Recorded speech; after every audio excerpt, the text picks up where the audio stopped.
This podcast is a work of historical interpretation. While we strive for accuracy, some aspects of history are open to interpretation and debate.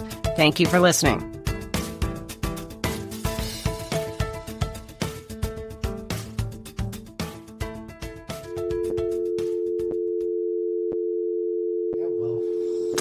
Oh, this will be good.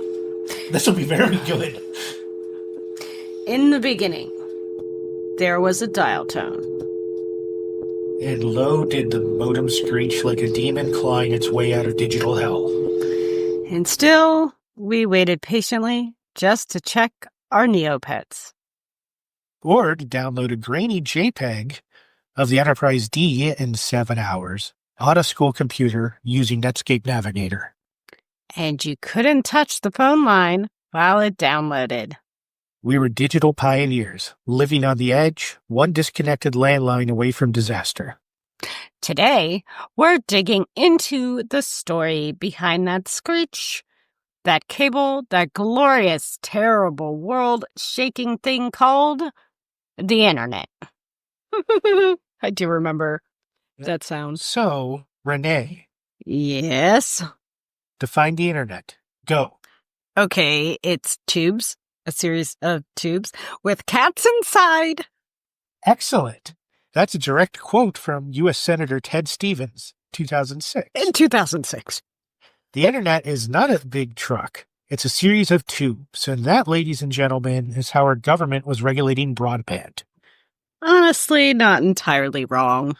The real definition? The Internet is a global network of interconnected computer systems using standardized communication protocols to share data.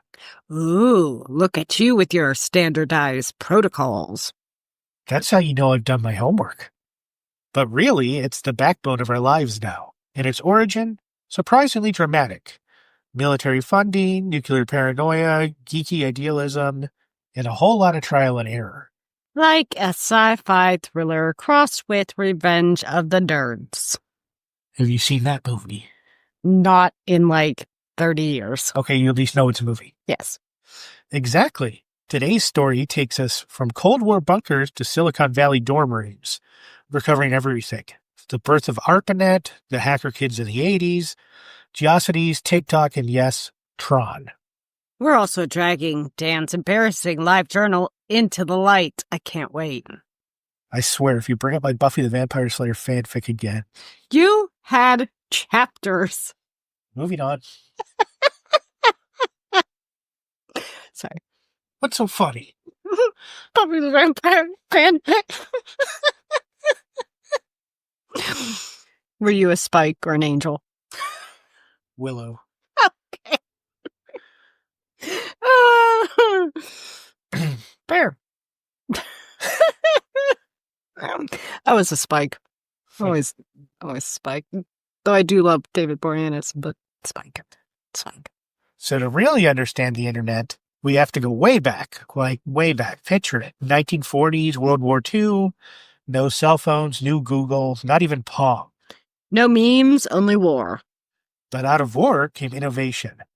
The Allies were obsessed with breaking codes, especially Germany's Enigma.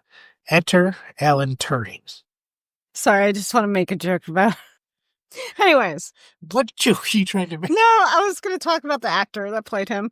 One of my favorites. But anyways. It's like every actor one of your favorites. That was a good episode. I mean, good movie. Anyways. Is this another Westworld reference? No. Okay. You've never seen his movie? Oh my God. There's been 4 movies on it. Okay. Which one are you talking about? I forgot the name. Oh no, hold on. Oh boy. We eat pretzels while Renee researches more of this episode. Imitation Game. The Imitation Game, yeah. The 2014 with Benedict Cumberbatch. Oh. I always say his name wrong, but he's great. And Keira Knightley. The She's Imitation great. Game. And Matthew Good. Yeah. Also good. No pun intended. But yeah, how have you not seen that movie? Does it have it? A brilliant mathematician, the father of modern computing, and possibly the world's first cyberpunk. How do I pronounce that? I think it's Bombay. He built the Bombay, machine that cracked Nazi codes. Without that machine, the war might have dragged on years later. The war might have dragged on years longer. Turing's work laid the foundation for digital computation. But there's more. Around the same time, scientists began dreaming of machines that could think and connect. Enter Vannevar Bush, who, in 1945, wrote about the Memex, a sort of proto-hypertext system that lets you access info across a network. Sounds kind of familiar? Yeah, that's basically the idea of the web, before computers could even talk to each other. Flash forward to the late 50s. The Soviet Union launches Sputnik. America freaks out. Space, the final frontier of headache. Very good. Captain Kirk. Picard was better. I agree. Although Cisco, even though never had a real... He did a good job, in charge of Deep Space Nine. That was actually probably my favorite series. Although I did like Enterprise, just because that was how everything started. And it was Scott Bakula as the captain. Mm-hmm. And he had a dog named Porthos. Okay. No, he did. I believe you. In the show. Yes, I understand. Am I out nerding you? Yes. Said, well, just wait. So the U.S. creates ARPA, the Advanced Research Projects Agency. Their job? Make sure the U.S. never falls behind in tech again. And in 1969, they connect 4 university computers together over a single network. That network? ARPANET, the great-grandparent of the Internet. UCLA, Stanford, UC Santa Barbara, and the University of Utah, the original 4 nodes. And the first message ever sent? They tried to type login. And the system crashed after LO. The Internet's first words were literally LO. Prophetic, like it knew something big was coming. So ARPANET is born. 4 nerdy universities, 1 shaky network, and a dream. But Dan, how did that tiny cluster of machines become this? Good question. It's the 70s now. Disc goes in, bell-bottoms are regrettable, the ARPANET starts to grow. More universities want it. Military contractors too, but they all speak slightly different computer languages. Like trying to get a Commodore 64 and an Atari to play nice. Exactly. Enter TCP/IP. The alphabet soup of the Internet. Transmission Control Protocol / Internet Protocol, created in the 1970s by Vint Cerf and Bob Kahn. These 2 legends, true net godfathers, created a universal way for machines to talk to each other regardless of brand or type. So TCP/IP was like the Rosetta Stone of the digital age? In 1983, ARPANET officially adopted TCP/IP, and just like that, the modern Internet's backbone clicked into place. And this is where the Internet starts to grow like a fungus, but in the best way. Yeah, the network splits. Milnet for military, ARPANET for research. And the public starts to trickle in. Not just the Pentagon or Stanford anymore, computer geeks, hobbyists, even high school students. AKA future hackers and basement legends. Which brings us to one of my favorite parts. Let's talk movies. Yes, please. It's 1982. Tron hits theaters. Audience see for the first time a fully computer-generated world where programs have personalities and users are almost gods.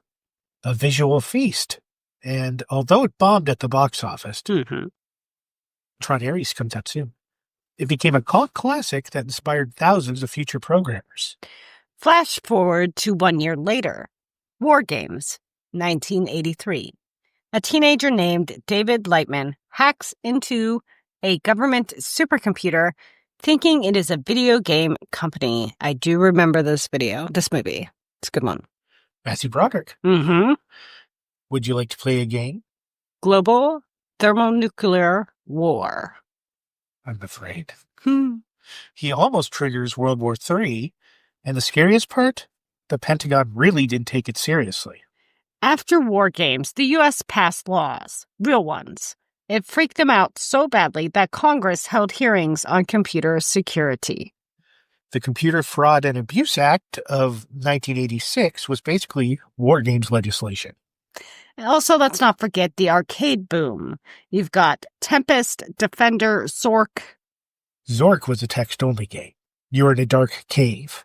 There is a group. It taught us how to think like programmers. If-then statements, variables, logical consequences. And that mindset? That's the beginning of internet culture. Problem solvers, curious minds, people who want to dig beneath the surface. And maybe troll a little. Okay, fine. A lot. And also, we have to give a shout out to the movie Hackers. This is still the 80s. Oh, okay, never mind. I mean, that was the 90s.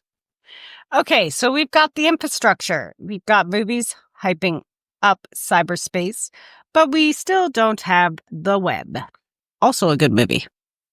I'm not familiar with that one. Oh, really? It's a Sandra Bullock.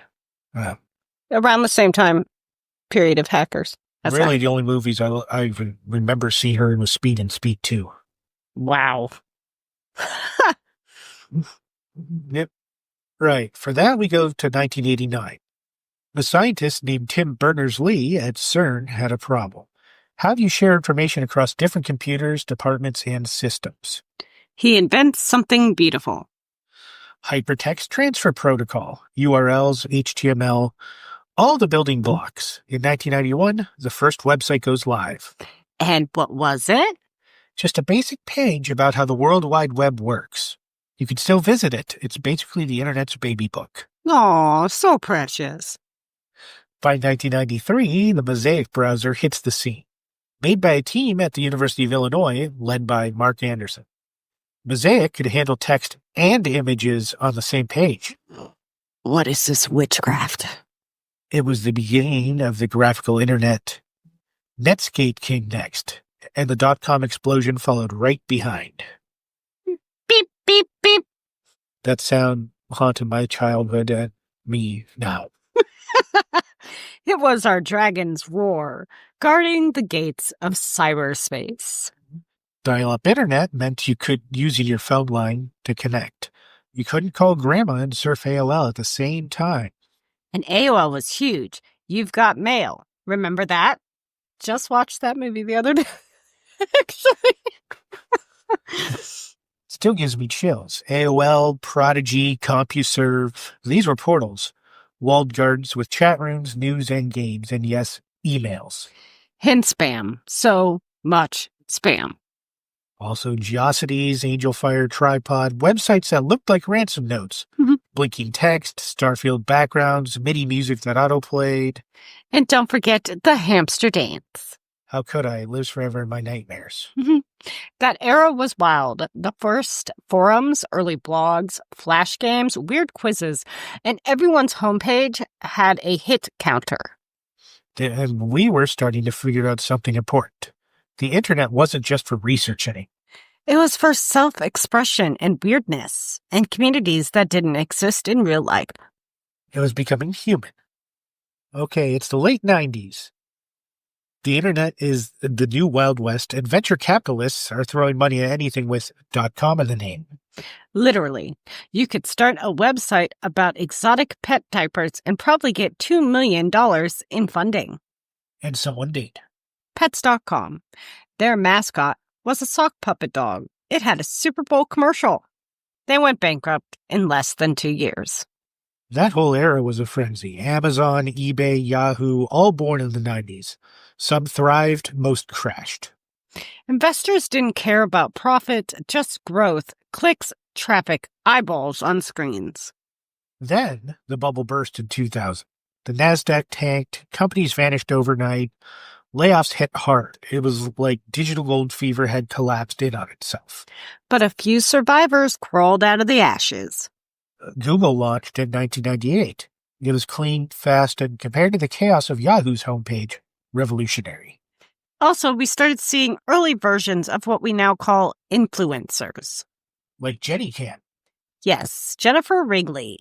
In 1996, she set up a webcam in her dorm room and live streamed her life 24/7. No filter, just reality. People were hooked. It wasn't porn. Wasn't scripted. It was just her eating cereal, doing laundry, living. She was Twitch before Twitch, and TikTok, and Big Brother. And then there was Strong Bad. You don't know Strong Bad either? Oh, boy. Oh my gosh, Homestar Runner. Somebody's email is in the house tonight. I had an AOL screen name, that's about it. What was it? It's the same as my TikTok now. Oh. Nene, Texas Sun. That was your Instagram. That's also my Instagram. Yeah. It's the one I use it's also my Blue Sky. That's the one I use. Anyway. It was chaos. Beautiful, flash-animated chaos.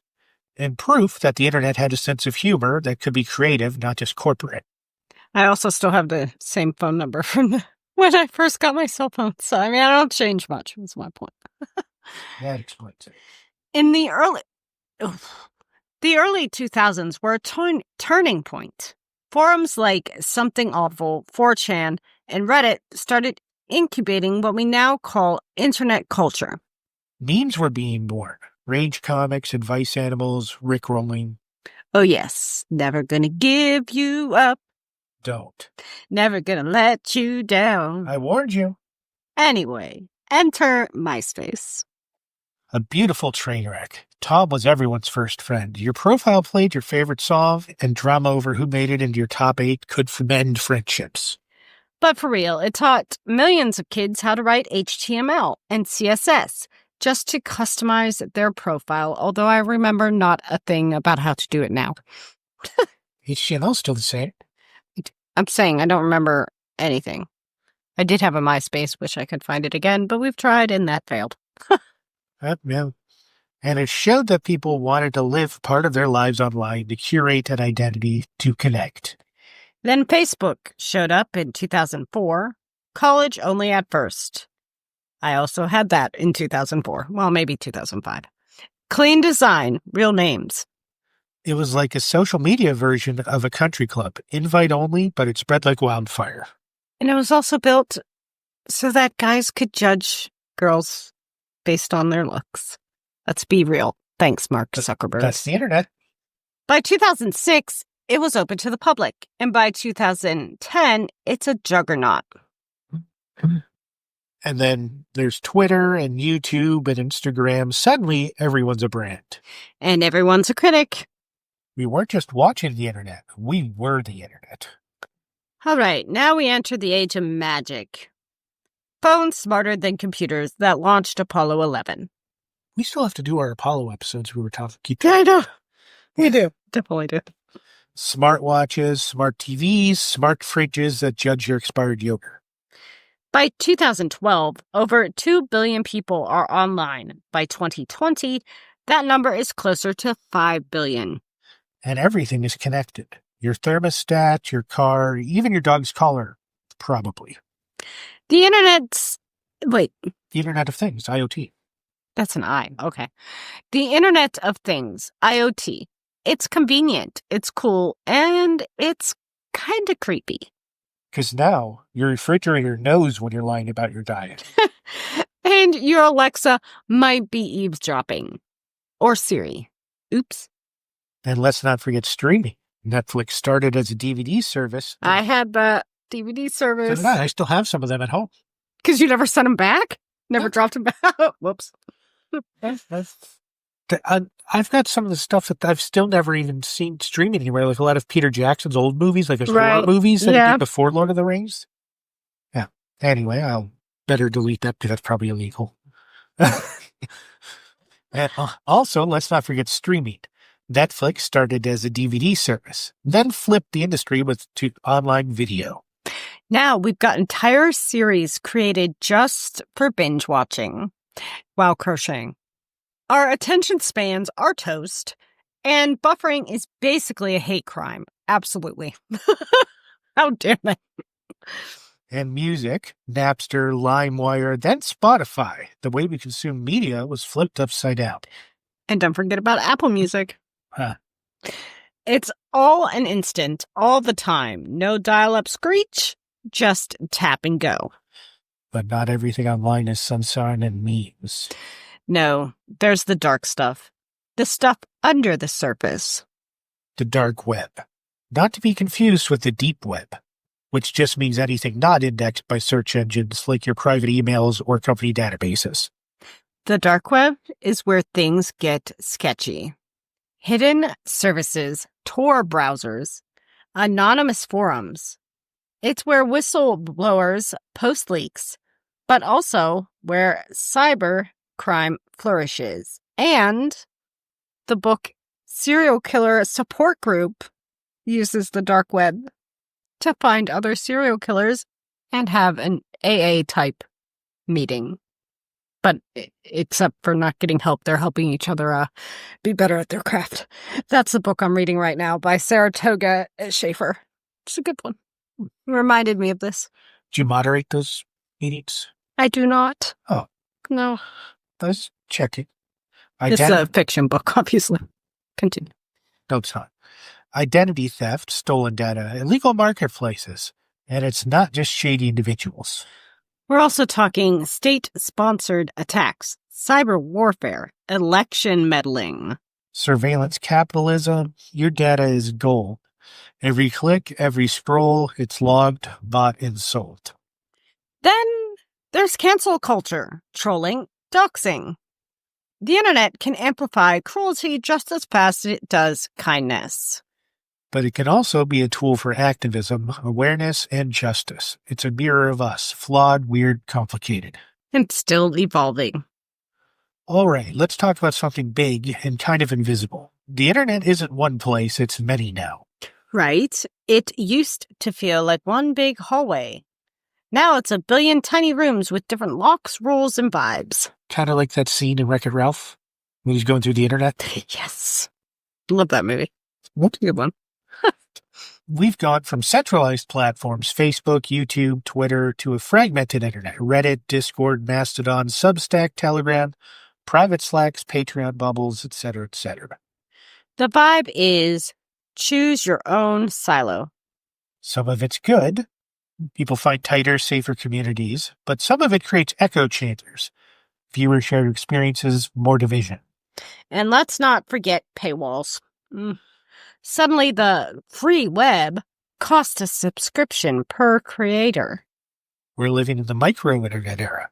Each person gets a personalized, curated, semi-private version of the world. And it's exhausting. It's like if every highway exit was a gated community with its own dialect and time zone. But there's still some beauty in that. The chaos persists. Somewhere, someone is building a website about turnip farming in medieval France and pouring their soul into it.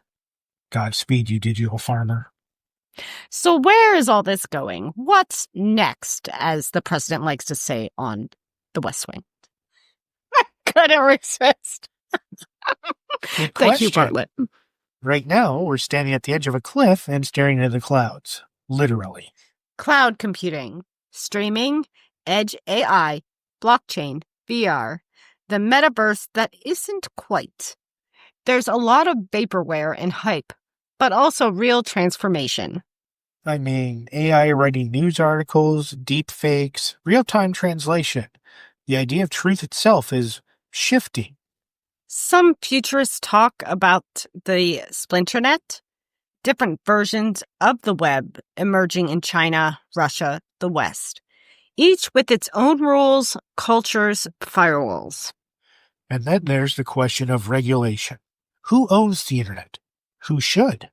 Right. Now it's like the Wild West with billionaires.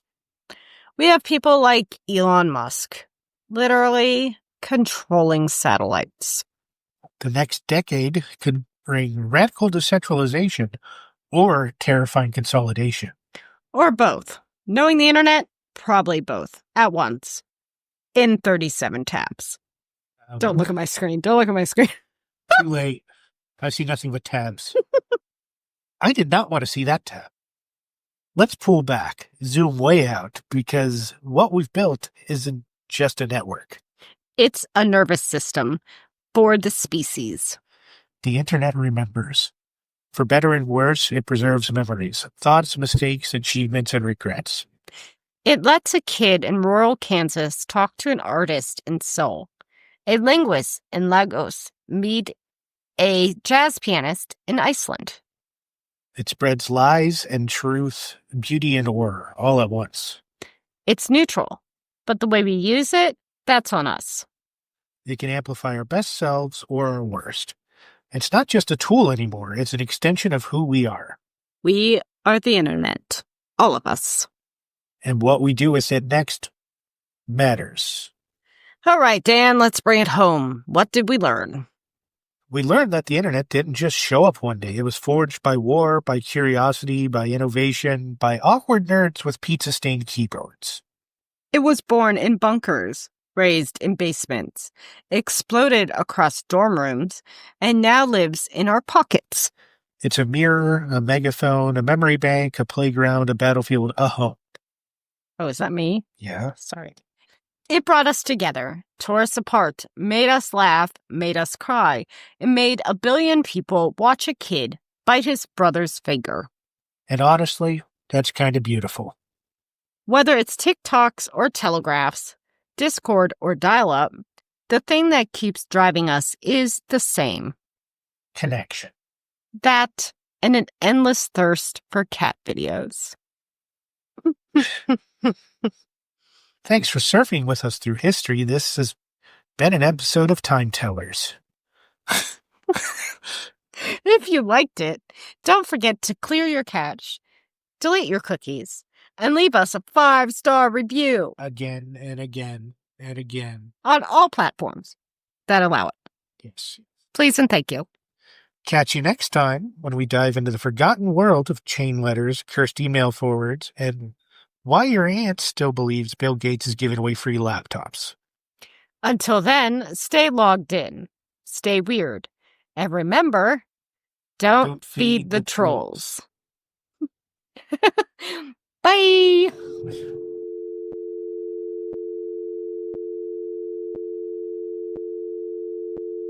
You straight up said Neopets like it wasn't the most hardcore virtual economy of our childhood that I don't remember. I once bought a digital omelet for 1,000 Neopoints and felt guilt. Did you name your pet something cool? I named it Warrior Cat 67. I knew it. Why wasn't it a bunny rabbit name? Should have been rabbit or bunny. I didn't have any at that point in time. I didn't realize how amazing they were. Dan doesn't even like cats.